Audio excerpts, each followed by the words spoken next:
Arestadong dalawang nasa most wanted list ng Rizal dahil sa kasong statutory rape. Ang isa sa mga sospek, pinagkatiwalaan lang daw ng nanay ng biktima na mag-alaga sa bata. Nasa frontline balitang yan si Gary De Leon. Abala sa pagsiselfone ng lalaking ito nang pumasok ang mga pulis sa kanyang bahay sa Baras, Rizal. Inaresto ang lalaki na itinuturing na #1 most wanted sa Rizal dahil sa kasong statutory rape. Inaakusahan siya ng panggagahasa sa 11 taong gulang na babae noong 2023. Bali itong akusado is family friend. No? So pinagkatiwala ng kanyang nanay itong biktima sa kanyang kaibigan and nag-abroad. Lumipas ang halos 1 taon bago nakapagsumbong ang biktima sa kanyang ina. Agad naman nagsumbong sa mga pulis ang ina ng bata nang malaman ang krimen. Kaya hindi siya muna nagsumbong nung nangyari yung incident dahil paalisin siya dun sa bahay. No? Pag he was threatened na i-evict siya dun sa bahay pag nagsumbong siya.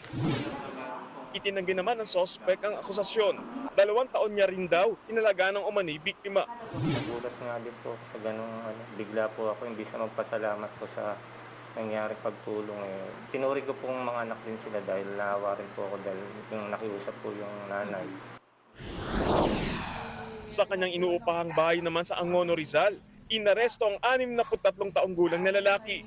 Siya ang #2 most wanted person ng Rizal dahil din sa kasong statutory rape.